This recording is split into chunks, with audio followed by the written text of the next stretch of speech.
श्री महाप्रभु वल्लभाचार्य जी कहते हैं, श्री कृष्ण सेवा सदा कार्या, मानसी सा परामता, चेतस्तत् प्रवणम सेवा, तत्सिद्ध्यै तनुवित्तजा।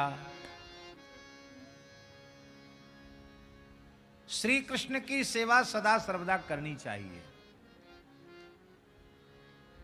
श्री कृष्ण की समस्त प्रकार की सेवाओं में मानसी सा परामता, मानसी सेवा सर्वोपरि है। तब कंजूसों की तो जय जयकार हो गई, क्योंकि उनको तो मानसी सेवा में खर्च तो कुछ है नहीं। क्या खर्च है? फूटी कौड़ी का खर्च नहीं है मानसी सेवा में। और चाहे जो हमको रोज 56 भोग लगाओ, क्या परेशानी है? प्रकट सेवा में वेद लक्षणा भारतीय देसी गाय का दूध दही घी मिलना कठिन हो जाएगा, पंचगव्य पंचामृत मिलना भी कठिन हो जाएगा। मानसी सेवा में कामधेनु का आवाहन करो, उसका ही पंचगव्य, उसी का पंचामृत बनाओ, खूब ठाकुर जी को स्नान करो, हजारों मन से स्नान करा दो। क्या कंजूसी है? कोई कमी नहीं। रोज फूल बंगला बनाओ,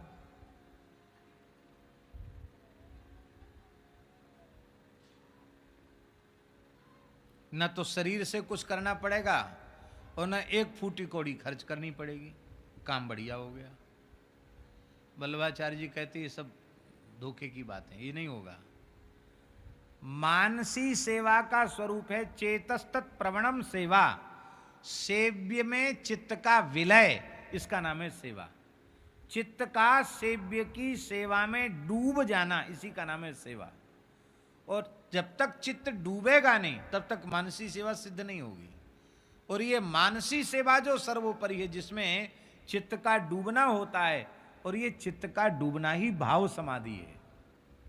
भाव समाधि है महाराज जी। मानसी सेवा ऐसी अद्भुत चीज है कि मानसी सेवा करने वालों को ऐसी ऐसी विलक्षण अनुभूतियां होने लग जाती हैं, हम उनका वर्णन नहीं कर सकते। ऐसी ऐसी अनुभूतियां होने लग जाती हैं। पर मानसी सेवा सबको सिद्ध होती नहीं है।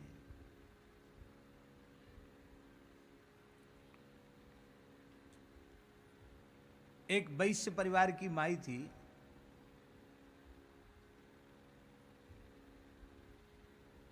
नांगिया जी एक विशेष बात बता रहे हैं। एक वैश्य परिवार की एक माई थी,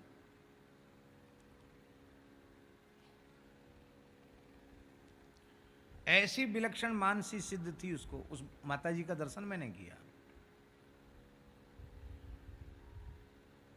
वो अपने घर में बैठे बैठे वृंदावन का चिंतन करती, तो ये बता देती कि मैं कहां बैठा हूं।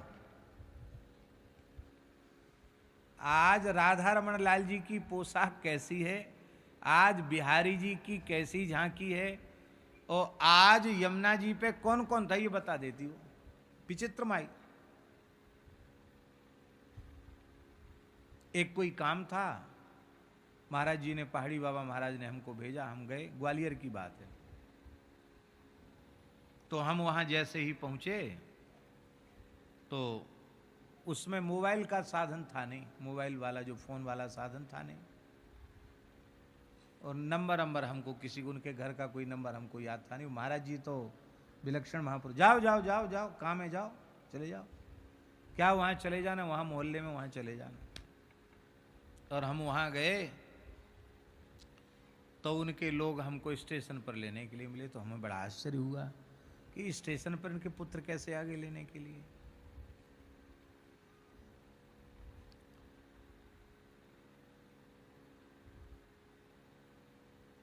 तो उन्होंने कहा, महाराज, हमने कि आप लोगों को कैसे खबर मिल गई?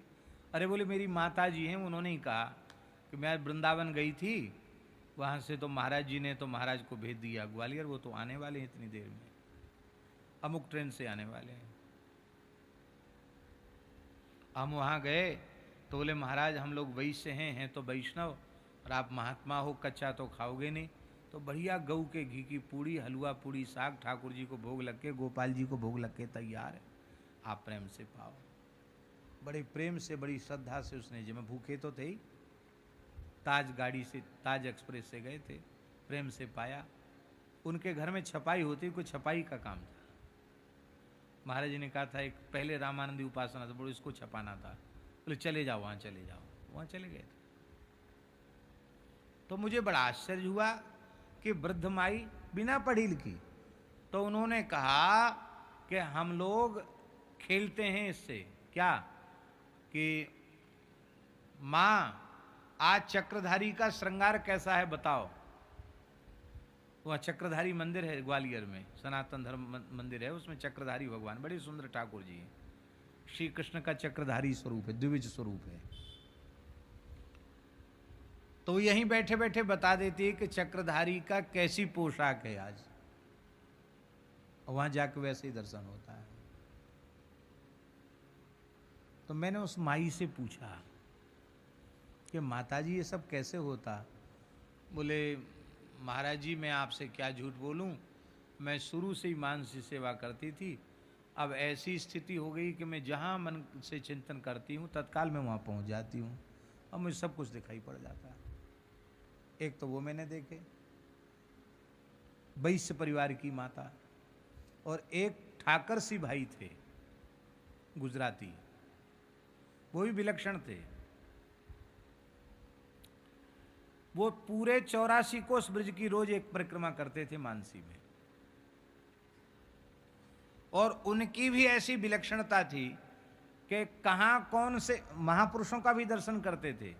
तो यहां तक बता देते थे कि हम उस समय आपके पास गए थे, उस समय आप कहां थे और क्या कर रहे थे। मन में कितनी शक्ति होती है। मानसी सेवा कहते किसको हैं, ये प्रत्यक्ष अनेक महानुभावों को हमने देखा सुना।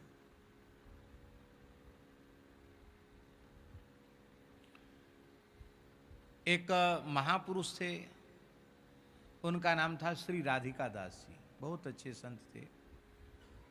आपने वृंदावन में श्री चैतन्य कुटी वाले महाराज जी का दर्शन किया होगा, परम पूज्य श्री बाबा नवल किशोर दास जी महाराज, उनके गुरुदेव की बात है। बिहार में गंगा किनारे रहते थे वो, और बड़ा वैराग्यवान जीवन था। अहरनिश भजन छोड़कर दूसरा कोई काम नहीं था। रहनी बहुत ऊंची थी उनकी।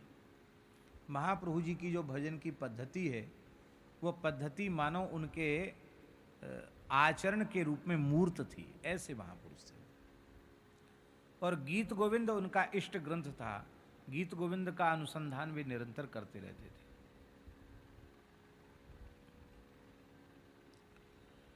मानसी सेवा में प्रिया लाल जी को बीरी आरोग्यवाई, और अब लाल जी प्रिया जी कुछ निद्रित होने लगे, तो आपने मंजरी भाव से प्रार्थना की कि आप अब बीरी को उगार देवें। तो युगल सरकार ने बीरी उगारी, और उस बीरी का वे आस्वादन कर रहे थे मानसी में। ये सत्य घटना है। मानसी में प्रिया लाल जी की उगारी हुई बीरी का वे आस्वादन कर रहे थे और लेटे हुए थे। मानसी सेवा उनकी चल रही थी। बिजली थी नहीं, दीपक टिमटिमा रहा था। तितिक्षा ऐसी थी कि 24 घंटे में एक इतनी छोटी मिश्री की डली का भोग मीठा के रूप में ठाकुर जी को लगता था।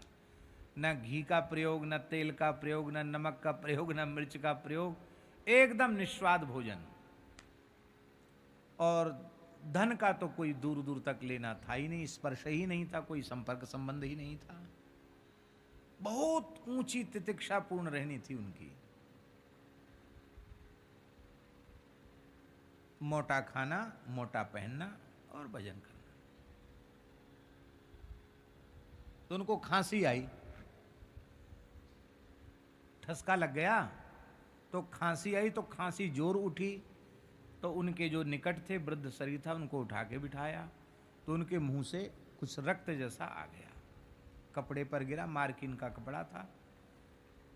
तो टार्च जला करके देखा तो पहले तो लगा रक्त, लेकिन वो रक्त नहीं था, वो पान के कण थे।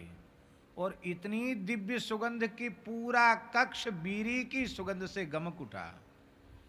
और महाराज राधा राधा राधा राधा कह के विकल होकर के रोने लग गए, बहुत अधिक रुदन करने लगे। बाद में यह पता चला कि मानसी में बीरी खाई और प्रत्यक्ष मुख से बीरी निकल गई। पर यह मानसी सेवा की सिद्धि होती कब है? तत्सिद्धि तनुवित्तजा। यही राधा कुंड की बात है।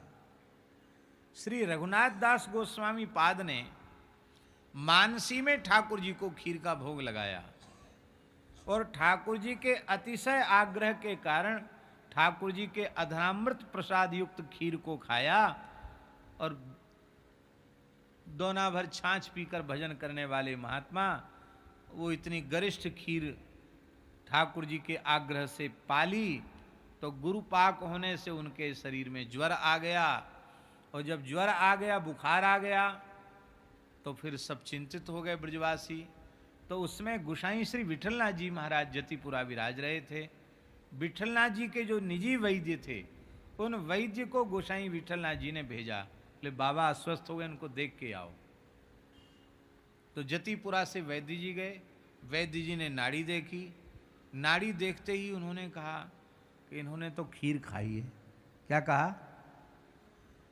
इन्होंने खीर खाई है। इनको जो ज्वर हो रहा है वो इसलिए हो रहा है कि केवल छाछ पी करके ये भजन करते हैं और इतनी गरिष्ठ चीज इनकी आंत में चली गई, उसी की गर्मी से इनको बुखार हो गया।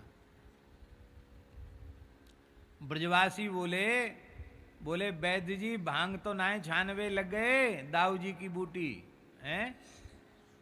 बाबा केवल छाछ पी के भजन करे और तू कह रहा है कि याने खीर खाई है। ये खीर खाए हुए कहां चलो गए हो?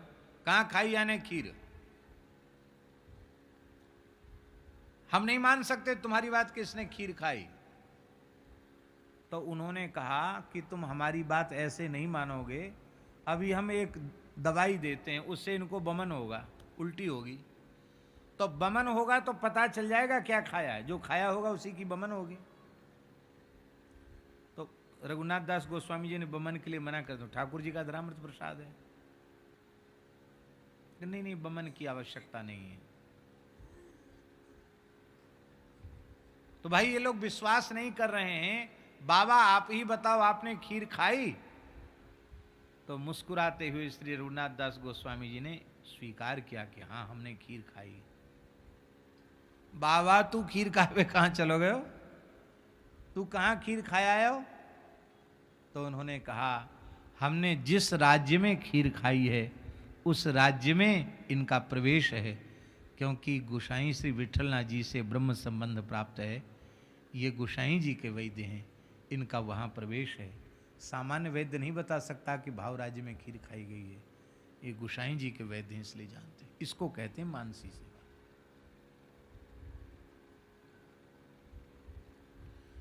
कितने उदाहरण ऐसे हैं मानसी सेवा के, जहां मानसी सेवा प्रत्यक्ष हो जाती है। पर यह मानसी सेवा कैसे बनेगी? बोले चेतस्तत् प्रवणम सेवा तत्सिद्धि तनु वित्तजा। पहले तनुजा और वित्तजा सेवा करो तो मानसी सेवा बनेगी। पहले शरीर से सेवा करो और शरीर से उपार्जित धन से सेवा करो।